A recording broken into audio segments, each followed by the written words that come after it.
তাই বাপেদের বলে দিয়ে যান ইমামে হাসান হুসাইনকে মহব্বত করে, কেননা দাইয়া কলবি সাহাবী বলে একজন সাহাবী ছিলেন। যখনই দরবারে আসতে ইমামে হাসান হুসাইনের জন্য কিছু না কিছু নজরানা নিয়ে আসতে। কোনো এমন দিন যায়নি হাসান হুসাইনের জন্য নজরানা যারা দরবারে এসেছে সাহাবারা জিজ্ঞাসা করেছে, ভাই কি ব্যাপার, এইভাবে কেন নিয়ে আসে? ওই সময় দাইয়া কলবি বলেছিলে, আমি রাসূলুল্লাহকে খুশি করতে চাই। নবীকে খুশি করা, নবীকে প্যার করা, নবীকে আদব করা, এটা হলো ঈমান। আর রাসূলুল্লাহর প্রেম হলো হাসান ও হুসাইন। হাসান হুসাইনকে খুশি করলে নবী পাক খুশি হয়ে যাবে, নবী আমার উপরে রাজি হয়ে যাবে। এই জন্য আমি হাসান হুসাইনের জন্য নজরানা নিয়ে আসি। এই যুবকের 1 তারিখের কথা, হযরত জিবরাইল আলাইহিস সালাম আল্লাহ নবীর দরবারে চলে এসেছে। আর এমন করে দাইয়া কলবি সাহাবীর সূরা ধরে এসেছে।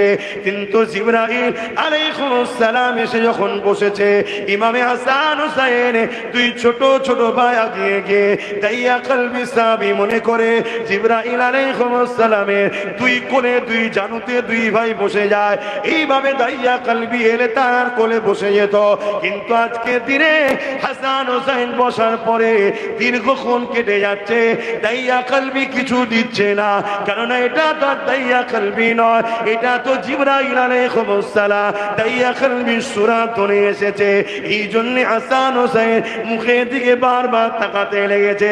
এই কিছুক্ষণ কেটে যাবার পর ইমামে হাসান হুসাইন উঠে গেল। জিবরাইল আলাইহিস সালাম বলতে লাগলে, ইয়া রাসূলুল্লাহ হাবিবাল্লাহ, হুজুর আমি তো বুঝতে পারলাম না, হাসান হুসাইন আমার উপরে যেন একটু বিরক্ত হয়ে গেল। বারবার তাকাচ্ছিল মুখের দিকে, তারপরে উঠে চলে গেল। আল্লাহ নবী বলছো, জিবরাইল তুমি তো সূরা ধরেছো দাইয়া কলবির, যে সাহাবী প্রতিদিনে আমার বাচ্চার জন্য নজরানা লিয়ে আসে আমায় খুশি করবে বলে, তাই তুই বাচ্চা যে কোলে বসে আর দাইয়া কলবি তাদের হাতে দেয়, তা তুমি দিওনি, তা ভাবছো আজকে দেয়নি কেন, ওই তো চলে গেছে। জিবরাইল সাল্লাম বলতে লেগেছে, ইয়া রাসূলুল্লাহ হাবিবাল্লাহ, তুমি মাফ করবেন, আমাকে একটু সুযোগ দেন, বাচ্চা দুটোকে কিছু খেদমত করার সুযোগ দেন।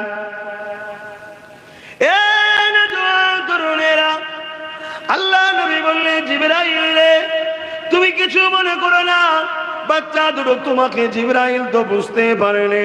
ওই সময় হযরত জিবরাইল বলেছে, ইয়া রাসূলুল্লাহ হাবিবাল্লাহ, হুজুর বেয়াদবি নেবেন না, আপনি জানেন কি জানি না, হুজুর আপনাকে এই বাচ্চা আল্লাহ পাক এই বাচ্চা দুটোকে কত মহব্বত করে। ইয়া রাসূলুল্লাহ হাবিবাল্লাহ, যখন এই বাচ্চা দুটো গভীর রাত্রে কেঁদে ওঠে, যে সময় খাতুনে জান্নাত তাহাজ্জুদের নামাজে দাঁড়িয়ে যায়, এই যুবকেরা শুনে রেখে দেয় আমার আল্লাহ হাসান হুসাইনকে কত ভালোবাসে। তুমি নামাজ পড়তে পারো, তুমি রোজা রাখতে পারো, তুমি হজ করতে পারো, অবশ্যই কোনো ভালো কাজ তখন ভালো হবে যখন আল্লাহর পেয়ারা বান্দাকে তুমিও ভালোবাসতে পারবে। কিন্তু তুমি যদি নামাজ রোজা দাড়ি টুপি রেখে আল্লাহর পেয়ারাকে ভালোবাসতে যদি না পারো, মনে রেখে দিও তুমি বরবাদ হয়ে যাবে। কারণ ইবনে মাজাহ শরীফের হাদিসের মধ্যে রয়েছে, যখন কোন বান্দাকে আল্লাহ ভালোবেসে না, ওই সময় জিবরাইলকে ডেকে বলতে লাগে, ও হযরত জিবরাইল রে, এই দিকে শোনো। হযরত জিবরাইল চলে আসে, আল্লাহ পাক বলতে লাগে, জিবরাইল অমুক এলাকার অমুক বান্দাটাকে আমি আল্লাহ তাকে ভালোবেসে নিয়েছি। জিবরাইল শোনার পরে বলতে লাগে, ও রব্বি আল্লাহ পাক, আমার জন্য কি খবর রয়েছে? আল্লাহ পাক বলতে লাগে, জিবরাইল রে, আমি যাকে ভালোবেসেছি তুমিও তাকে ভালোবেসে না।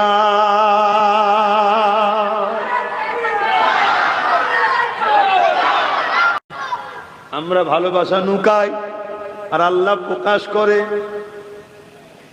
জিবরাইল চলে যেতে লেগেছে, আল্লাহ পাক আবার ডাক দেন, জিবরাইল এদিকে আসো, যাও মিকাইলকে, ইসরাফিলকে, আজরাইলকে জানিয়ে দাও আমি যাকে ভালোবেসেছি তারাও যেন তাকে ভালোবেসে না। তাহলে আমি বলতে পারি হাসান হোসাইনকে আল্লাহ ভালোবেসেছে। এ জিবরাইল, ইসরাফিল, মিকাইল, ইসরাইলকে যে জানিয়ে দাও হাসান হোসাইনকে তারাও যেন ভালোবেসে না। জিবরাইল সাল্লাম চলে গেলেন, যে জানালেন আল্লাহ আবার ডাক দিয়েছে, জিবরাইল তার এদিকে আসো। আবার এসে হাজির হয়েছে। আল্লাহ পাক কি হুকুম আছে?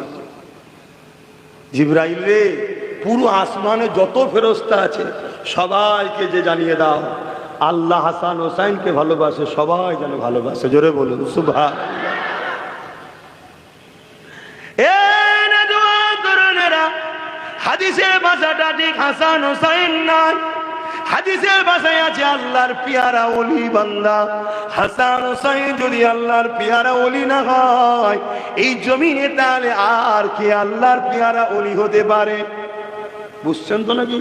কেন কেউ আলেম থাকলে বা শুনলে বলবে, দেখেছো হুজুরের ছেলে পড়াশোনা জানে না, কি সব বকছে দেখেছো?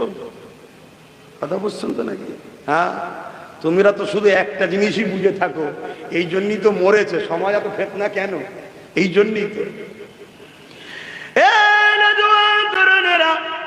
আল্লাহ নবী সাহাবাদেরকে বলে, ওই সময় জিবরাইল আলাইহিস সালামকে আল্লাহ পাক আবার ডাক দিয়ে বলবে, ও জিবরাইল জমিনে চলে যাও, জমিনে যত আমার ফেরেশতা রয়েছে বিভিন্ন কাজে নিযুক্ত রয়েছে সমস্ত ফেরেশতাদেরকে যে জানিয়ে দাও আমি আল্লাহ আমার মাহবুব বান্দা অমুককে আমি ভালোবাসি, আমি অমুককে প্যার করেছি।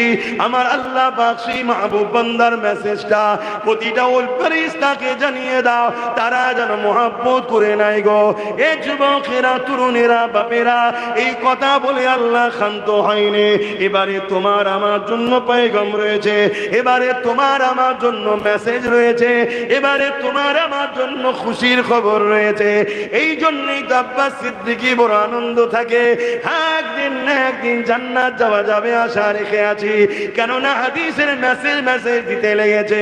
এই সময় আল্লাহ বলতে লাগে, এ জিবরাইল দুনিয়া জমিনে চলে যাও, আর একটা ফেরেশতাদের টিম নিয়ে যাও।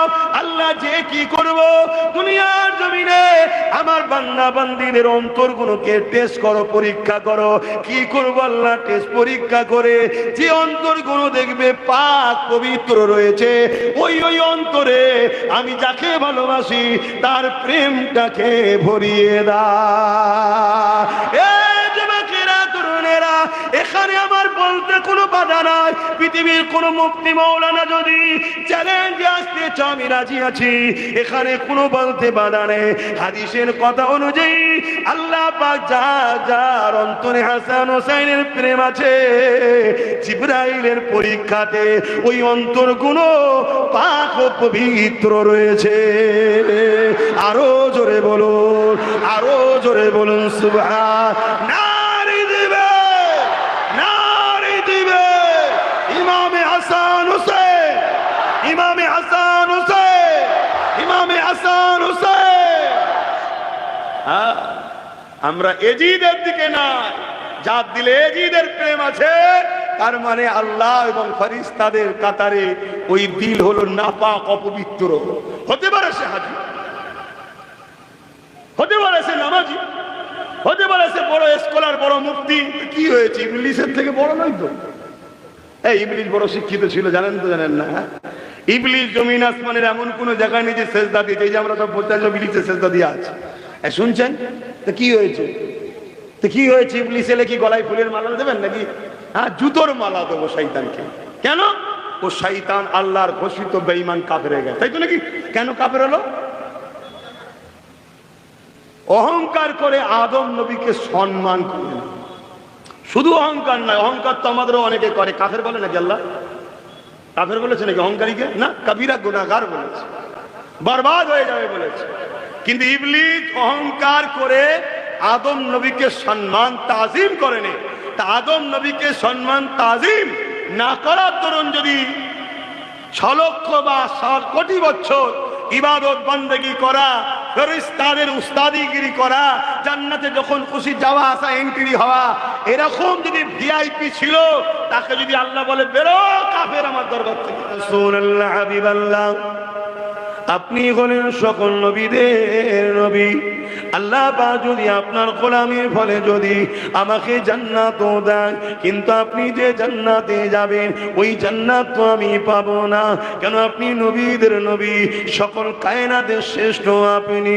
ইয়া রাসূলুল্লাহ হাবিবাল্লাহ, আপনার জন্যই তো সব কিছু বানিয়েছে। ওই দিনে আমি জান্নাতে যদি আপনার দয়াতে যাই, ইয়া রাসূলুল্লাহ হাবিবাল্লাহ, আপনাকে দেখতে পাবো না। তাহলে ওই জায়গাতে আমি সাবি কি করে সহ্য করব? আপনার দিদারে যখন বাসনা হবে, ইয়া রাসূলুল্লাহ হাবিবাল্লাহ, আপনাকে তো দেখতে পাবো না। আপনার জান্নাতের মাকাম অনেক উঁচুতে হবে। এ যুবকেরা, তরুণেরা, আল্লাহ পাক কোরআনে আয়াত নাজিল করে দিলে, আতিউল্লাহ ওয়া আতিউর রাসূল ওয়া কাফা বিল্লাহি আলিমা। এ দুনিয়া মানুষেরা শুনে রেখে দাও, যে যাকে দুনিয়া জমিনে মহব্বত করবে, আল্লাহ ও রাসূলের ইতিআত করে প্যার করবে, আমার আল্লাহ পাক তাকে তার সঙ্গে জান্নাত দিয়ে দেবে। নবী আমার বুখারী হাদিসের মধ্যে জানিয়েছে, আল মারউ মা মান আহাব্বা, দুনিয়ায় যে যাকে মহব্বত করবে সে তার সঙ্গে জান্নাতে থাকবে। এ সাহাবীরে, চিন্তা করো না, তুমি আমার সাথে আল্লাহর জান্নাতেই থাকিবে।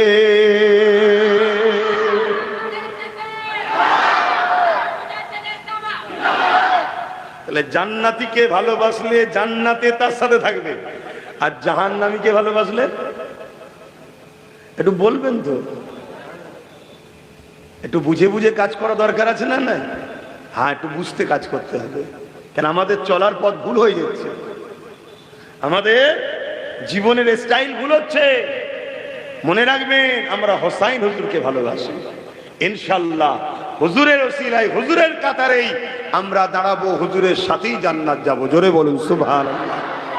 এটা তো হুজুরের রাসূলের হাদিস। কিন্তু হোসাইনকে ভালোবাসি বললে শুধু মুখে তো হবে না। ইমাম হোসাইন পাক কে ছিলেন? জালিম ছিলেন? একটু আওয়াজ দেবেন। তাহলে আমরা কি জালিম হতে পারবো? ইমাম হোসাইন পাক কি লুটেরা ছিলেন? আমরা কি হতে পারবো? ইমাম হোসাইন পাক কি চুরি করতেন, খুন করতেন, মিথ্যা বলতেন, অত্যাচার করতেন, শরাব পান করতেন, নাউজুবিল্লাহ, বদমাইশি করতেন? এগুলো তো আমাদের দ্বারা হওয়া সম্ভব, জোরে বলুন না। এগুলো তো এজিদের কাজ ছিল। তাহলে আমরা মুখে বলছি হোসাইনি, আর বাস্তব কাজ। আর যে মানুষের মুখের সঙ্গে কাজের মিল খায় না, তাকে আরবিতে কি বলে? এটা বলবেন তো? মুনাফিক। আর মুনাফিকের ঠিকানা কোথায়? সব থেকে কঠিন জাহান্নাম। শুধু জাহান্নাম না, সব থেকে কঠিন জাহান্নাম। আসুন আল্লাহ পাকের কাছে আমরা তওবা করি, পরিবর্তন হবার জন্য চেষ্টা করি। কেননা দুদিনে দুনিয়ার মায়া জালে জড়িয়ে আখিরাতকে ভুলে গেলে চলবে না। এ যুবকের এখানে দুটো কথা হলো। একটা কথা হলো, নবী পাককে যে মহব্বত করেন, নবীর সঙ্গে জান্নাতে যাবে। এবং নবী পাক জানিয়ে দিলে, যে যাকে মহব্বত করে তার সঙ্গে জান্নাতে যাবে। এ আমরা যদি সত্যি ইমামে হুসাইন হুজুরকে মহব্বত করে, তাহলে হুজুর যেটা পছন্দ করতে, ওটা যেন আমাদের আখলাকে থাকে। হুজুর দান খায়রাত করা পছন্দ করতে, আমাদেরকেও দান খায়রাত করতে হবে। এই সংক্ষেপ বিষয়ে একটা কথা বলি শোনে।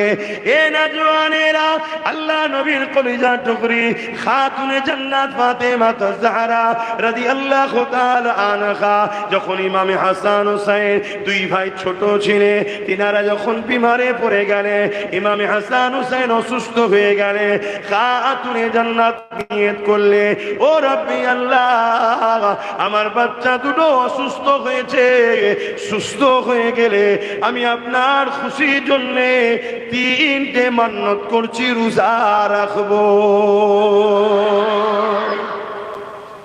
আপনারাও কোনো সমস্যায় পড়লে, সে অসুস্থ হোক, কারবার হোক, বিপদে পড়ে গেলে হোক, এমন বিপদে পড়েছেন ঘরের চতুর্দিকে আপনাকে ঘিরে ফেলেছে, মেরে ফেলবে, ওই ঘরের মধ্যে বসে আপনি নিয়ত করুন, মালিক আমার যদি জানটা আপনি বক্স দেন, যদি আপনি বাঁচিয়ে দেন, আমি আপনার খুশির জন্য 5টা রোজা রাখবো কি 10টা রোজা রাখবো কি এই করব, দুটো গরিবের বিয়ে দেবো। আল্লাহর কাছে নিয়ত করুন, দেখবেন আপনি ভাবতে পারবেন না কোন স্টাইলে কিভাবে যে আপনার দুশ্মনকে ওখান থেকে আল্লাহ সরিয়ে দেবে। সব থেকে উত্তম কৌশল তিনি ভালো জানেন, বলুন সুবহানাল্লাহ। কিন্তু আমি দেখছি আমার ভাইয়ের আবার সেই মোবাইল নিয়ে ব্যস্ত হচ্ছে, একটু একটু বাচ্চা ছেলেদের হাতে সব ফোন। আমি যেখানেই যাচ্ছি সেখানেই বারণ করছি, বাচ্চাগুলোকে ফোন দিও না, বাচ্চাগুলোকে ফোন দিও না। কিন্তু আপনারা কেন শুনছেন না জানি না।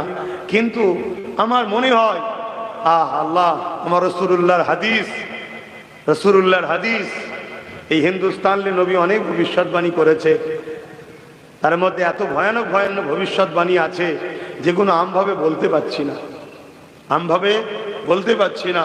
আমার ভয় হচ্ছে রাসূলের কথা তো মিথ্যা হবে না। সেই দিন কি এসে গেল নাকি? ওই ছেলেটাকে এত বলার পরও ও ওখানে মোবাইল নিয়ে মনে করছে ভাইজান বুঝতে পারছে না।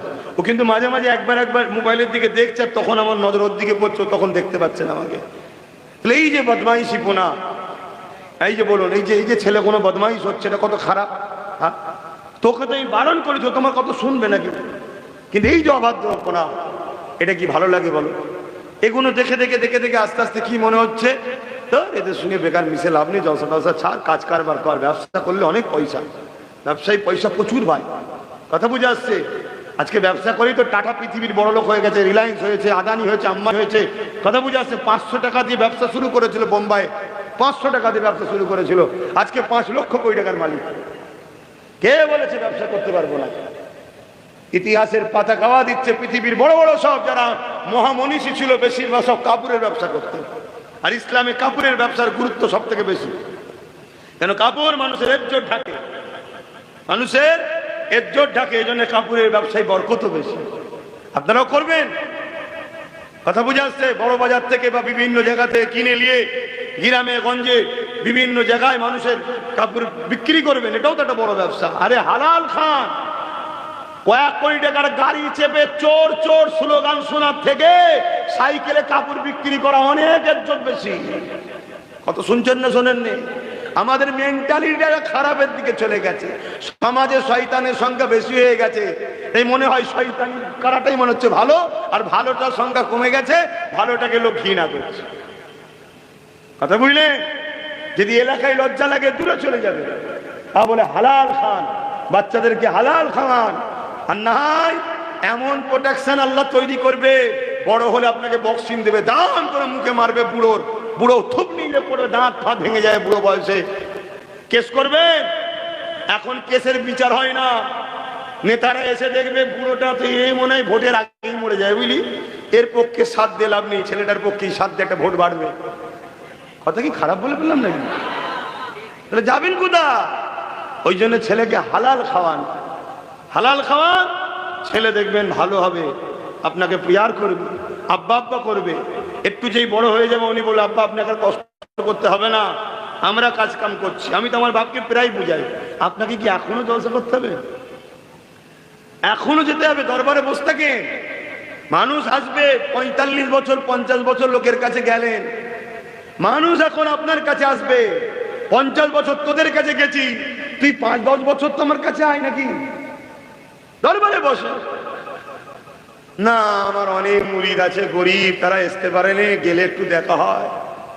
জানি বাপ্পির মুরিদি বাপ বেটার সম্পর্ক, কিন্তু আমাদের তো কষ্ট হয়, কেন এই অবস্থায় যাওয়া অনেক কষ্ট। তারপরে আমি আমার কথা বলছি, আমি যেভাবে চলি আমার আব্বা অনেক কষ্ট হবে চলে। আগেকারের মানুষ তো অত শান শওকাতের মন মানসিকতা, আপনাদেরই বাপগুলোকে দেখেন না, অত শান শওকাত করার শখ আছে নাকি? ওর বাবা হলে লে বাবা, ঠিক আছে বাবা, ঠিক আছে বাবা। যাক, আসেন আলোচনার দিকে আবার ফিরে যান। আল্লাহ নবী বলে দিলেন, নবীকে জানের থেকে বেশি ভালোবাসা হলো ঈমান। অপর দিকে নবী পাক বলে দিলেন, হাসান হোসেনকে যে ভালোবাসলো সে আমি নবী আমাকে ভালোবাসলো, যে আমাকে ভালোবাসলো আল্লাহ পাক তাদেরকে ভালোবাসবে। আল্লাহ নবী তার পাশাপাশি বললেন, যে হাসান হুসাইনের সঙ্গে দুশ্মনী করলো, সে আমি রাসূলুল্লাহ আমার সঙ্গে দুশ্মনী করলো, যে আমার সঙ্গে দুশ্মনী করলো, আল্লাহ পাকের রহমত তাদের দিক থেকে মুখ ফিরিয়ে নেবে, আল্লাহ পাকের আযাব তাদের উপরে হবে। এই বলে দিয়ে যায় নবীকে মহব্বত করার নাম হলো ঈমান। হাসান হুসাইনকে মহব্বত যে করে সে হলো নবীকে মহব্বত করে, আর যে নবীকে মহব্বত করে আল্লাহ তাকে ভালোবাসে। আর যে হাসান হুসাইনের সঙ্গে দুশ্মনী করে সে নবীর সঙ্গে দুশ্মনী করে। তাই হাসান হুসাইন ঈমানের সাথে, কারণ হাসান হুসাইনের মহব্বতটাই নবীর মহব্বত, আর নবীর মহব্বতকে আল্লাহ ঈমান বলে দিয়েছে। আজ আমাদের সমাজে একদল মুনাফিক বেরিয়েছে, মুখে দাড়ি মাথায় টুপি, টিভিতে বক্তব্য দেয়, রেডিও ওয়াচ করে, বড় বড় সব স্কলার, বড় বড় স্কলার, কিন্তু বিদেশি টাকা নিয়ে বড় বড় শয়তান তৈরি হয়েছে। কি করে? এজিদের সাফাই গায়, এজিদের সাফাই গায়, এজিদকে বাঁচাতে চায়। এজিদ নাকি ইমাম হোসাইনকে মারার হুকুম দেয় না, শুনছেন তো নাকি? এজিদ নাকি বলেছিল সিমারকে, মারওয়ানকে যে হোসাইনকে ধরে আনো। এজিদের এই ক্ষমতাটা কে দিল? হোসাইনকে ধরে আনা বলার ক্ষমতাটা কে দিল? শুনছেন তো? এ নওজওয়ানেরা, কেন এই কথা বলে যাচ্ছি? দাড়িতে মুসলমান, টুপিতে মুসলমান, এই মুসলমান হক হতে পারে, ধোকাও খেয়ে যেতে পারেন, কিন্তু নবীর প্রেম যদি থাকে, আলে রাসূলদের প্রেম যদি থাকে, এই মুসলমানের কাছে আপনি নিরাপদে থাকবেন। কেননা দাড়িতে টুপিতে বড় বড় মাওলানা সেজে, স্কলার সেজে এজিদকে বাঁচাবার চেষ্টা করছে, এজিদের নামে মাদ্রাসা পর্যন্ত বানাচ্ছে, এজিদকে রহমাতুল্লাহ আলাইহি বলতে লেগেছে। অথচ আহলে সুন্নাত ওয়াল জামাত যারা ইমামে হুসাইনকে ভালোবাসে, তাদের নজরে এজিদের উপরে আল্লাহ লানত। এজিদ হলো জাহান্নামের একটা কুকুর, কারণ এজিদ আল্লাহ নবীর নওয়াসার সঙ্গে বিয়াদবি করেছে। শুধু বিয়াদবি করেছে তা নয়, আল্লাহ নবীর শহর মদিনা নববী শরীফের উপরে এজিদ বিয়াদবিও করেছে। ইতিহাস গাওয়া দিতে লেগেছে, এজিদ এমন করে 10,000 সৈন্যকে মদিনার জমিনে পাঠিয়েছিল, পাঠিয়ে বলেছিল তোমাদের জন্য মদিনাকে 3 দিন হালাল করে দিলাম। ইতিহাস সাক্ষী দিচ্ছে ওই এজিদের সৈন্যগণ মদিনার জমিনে এসে সাহাবা হুজুরদের পরিবারদের উপরে নানান ভাবে অত্যাচার করেছে। যাদের পায়ের পাতা পর্যন্ত কখনো কেউ দেখেনি তাদেরকে বেপর্দা করেছে, বেউজ্জতি করেছে।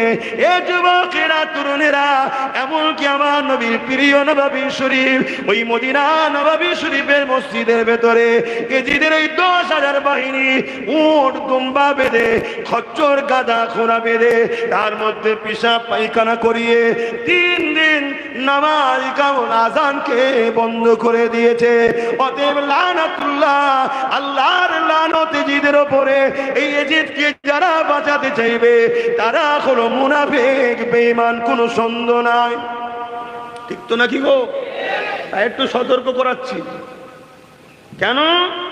ঈমান যতদিন আছে আমাদেরকে মিটাতে চাইলো আমরা মুচকে যেতে পারি, ভেঙে কিন্তু যাব না। শুনছেন তো নাকি? ঈমান আমাদের পাওয়া। কোন দেশে যদি পারমাণবিক শক্তি থাকে, ওই দেশের সঙ্গে কেউ লড়াই করতে চায়? কথা বলুন। কেন? ওর কাছে পারমাণবিক শক্তি আছে, ঝেড়ে দিলে বই সাদা, পুরুষ সব শেষ, তাই তো নাকি? তাহলে পারমাণবিক শক্তি মানুষের তৈরি করা, মানুষকে বুদ্ধি দিয়েছে আল্লাহ। সেই পারমাণবিক শক্তিকে যদি এত ভয় করতে পারে, আরে হাজারো কোটি পারমাণবিক শক্তির থেকে বড় শক্তি হলো একটা ইমানদার গরিবের নামাজের। জোরে বলুন সুবহানাল্লাহ। হাজারো পারমাণবিক শক্তির থেকেও বড় শক্তি হলো একটা সুলতানে বাগদাদ গাউসুল আজম আব্দুল কাদের জিলানী। জোরে বলুন সুবহানাল্লাহ। আমেরিকা কম বোম ফেলেছে, একটাও ফাটাতে পেরেছিল? কেন? ওখানে ইমানের পাওয়ারফুল ট্রান্সমিটার আছে। শুনছেন তো নাকি? হ্যাঁ, যার কদমে গিয়ে আমাদের মতো বদমাইশ গুলো বড় বড় ইমানদার হয়ে যায়। বলুন আলহামদুলিল্লাহ। মানে সেখান থেকে আমরা লাইন সাপ্লাই পাচ্ছি। আর ওনারা ডাইরেক্ট মদিনাওয়ালার থেকে পাচ্ছে। আমার ওয়াজ বুঝছেন তো নাকি যুবকরা? ভাইরা বুঝতে পারছেন? এই লাল শাটা লাগবে, বুঝতে পারছি। বোঝ আমার ভাই, দাড়ি নেই, মাথায় টুপি নেই, পরনায় জুব্বা নেই, ও আজ নেই কাল হয়ে যাবে ইনশাল্লাহ। আজ নেই কাল নামাজি হয়ে যাবে ইনশাল্লাহ। আজ নেই কাল হাজি হয়ে যাবে, বলুন ইনশাল্লাহ। সব বয়সে শাস্ত্রের পরিবর্তন হয়ে যাবে। কিন্তু যদি বেঈমান হয়ে যায়, ও হজ করে কি হবে? নামাজ পড়ে কি হবে? দাঁড়িয়ে রেখে কি হবে? হ্যাঁ, মানে একটা গাছের ডাল, পালা, পাতা, ফল, মূল, এগুলো হচ্ছে আমল। নামাজ, রোজা, দাড়ি, টুপি, এগুলো সব আছে, কিন্তু গাছের মূল কেটে দিয়েছে। থাকবে কোনো? কিন্তু কেউ ডালপালা কেটে দিয়েছে, আবার গজাবে রে বাবা। আজ নামাজ কম, দাড়ি টুপি নেই, হালকা বয়সে বদমাইশি করছে, ও আল্লাহ করে সব ঠিক হয়ে যাবে ইনশাল্লাহ, বলুন না ইনশাল্লাহ। কিন্তু মূলটা তো দরকার। আমরা পরিবর্তন হচ্ছিনি কেন? আমাদের মূল নেই। আর যদিও বা আছে, সে দুর্বল, পারছে না অন্যায়ের বিরুদ্ধে লড়তে। ইমান, অন্যায়ের সাথে, শয়তানের সাথে, বুরাইয়ের সাথে আমাদের ইমান লড়তে পারছে না, এখানে এত দুর্বল। আর ইমান তার তত বেশি শক্তিশালী যে যত বেশি নবীর ওপরে দরুদ পড়ে প্রেম ও ভালোবাসার সাথে। জোরে বলুন সুবহানাল্লাহ। আর আমাদের তখন দরুদ ছাড়ানো হচ্ছে। কি দরুদ ছাড়ানো হয় না? আবার দরুদ নিয়ে কত ঝগড়া, এ দরুদ নয় ও দরুদ, ও দরুদ নয় ও দরুদ। আরে যেটাও পড় না বাবা, পড়তেই চাইছে না, আবার বলছে এটা নয় ওটা, ওটা নয় ওটা। যে যেটা জানিস পদ দরুদ হলেই হবে। শুনছেন তো নাকি? তবে একটা কথা আমি বলবো, যে দরুদটা নিয়ে বেশি হুড়োহুড়ি করছেন যারা, এই হুড়োহুড়ি করবেন না, কারণ হুড়োহুড়ি করলে ফিউজ উড়ে যাবে। আপনারা যেটাকে দরুদে ইব্রাহিম বলে, হাদিসের কিতাবে ওটা দরুদে ইব্রাহিম বলা হয় না, ওটাকে দরুদে সালাত বলা হয়। নামাজের জন্য স্পেশাল দরুদ ওটা। কিন্তু তারপরেও আমরা ঝগড়া করবো না। চলেন ওটা জানেন, ওটাই পড়ে পড়েন, পড়েন না, পড়ার থেকে তো পড়া ভালো। আর আমি যেটা পড়ছি আমায় পড়তে দেন, আপনি ওটা নিয়েই থাকেন। এত ক্রিটিসাইজ আমাদের মধ্যে, এত খেয়ে খেয়ে, এটা নয় ওটা, এটা নয় ওটা। লাস্টে ছেলেগুলো বলছি সব মলি সাহেবদের পাল্লায় বলিনি, চল ওখানে নাচ হচ্ছিল দেখেছি, চল। এই তো সমাজ খারাপ। কিন্তু যুবকদের বলবো, আমাদের খেয়ে খেয়ের বিছখানে তুমি পালিয়ে গিয়ে তুমি তোমারও তো আখেরাত শেষ করলে। তুমি আমাদের থেকে সরে গিয়ে তোমার আখেরাতকে বাঁচাবার জন্য ভাবো। হ্যাঁ, তোমার উচিত হবে উলামাদের মধ্যে থেকে খেয়াল করা, কোন উলামা তোমাকে নবীর সাথে জুড়তে চাইছে, আহলে রাসূলদের সাথে জুড়তে চাইছে, তাকে তুমি মজবুত করে ধরো। শুনছেন তো নাকি? নামাজে টানছে, ভালো কাজ, ওর মধ্যে নিয়ত খারাপও থাকতে পারে। রোজায় টানছে, ভালো কাজ, কিন্তু গড়বড়ও থাকতে পারে। কোরআন পড়ার দিকে টানছে, ভালো কাজ, কিন্তু গড়বড়ও থাকতে পারে। কিন্তু যে আপনাকে রাসূলুল্লাহর দিকে ডাকবে, আর কোরআনটা হলো মুহাম্মদ রাসূলের লাইফ স্টাইল, অতএব নবীকে যে চিনেছে সে কিন্তু হাকিকতে কোরআন জেনেছে। জোরে বলুন সুবহানাল্লাহ। মনে রাখবেন, সে কিন্তু আপনাকে সলিড দিকে টানলো। কথা মাথায় ঢুকছে তো না? ভুল বুঝালেন। আবার বলবেন কোরআনের দিকে ডাকলে ভুল কি করে হয়? তাহলে একটু শোনা দরকার তো নাকি? হ্যাঁ, এই পৃথিবীতে একটা দল রয়েছে যাদের নাম হলো খারিজি। নাম শুনেছেন কি জানি না, তাদেরও মুখে দাঁড়িয়ে আছে, মাথায় টুপি রয়েছে, তারাও নামাজ পড়ে, রোজা রাখে, তারাও কোরআন পড়ে, তারাও দ্বীনি জ্ঞান রয়েছে। কিন্তু তারা শুরু হয়েছিল হযরতে শেরে খোদা মাওলা আলীর সময়তে। তারা কি করেছিল? মানুষের ধরে ধরে ধরে ধরে গিয়ে কোরআন দেখিয়েছিল, কোরআন দেখো, কোরআন দেখো, কোরআন মানো, আলীর কথা মেনো না। এ দুনিয়ার মানুষেরা সাধারণ মানুষকে বোঝাতে লাগলো, তোমরা কোরআন মানবে না আলী মানবে? কোরআন তো আল্লাহর কথা, আলী তো আল্লাহর বান্দা। সাধারণ মানুষ বিভ্রান্তির মধ্যে পড়ে গেল। হ্যাঁ, আল্লাহর কথা তো মানতেই হবে।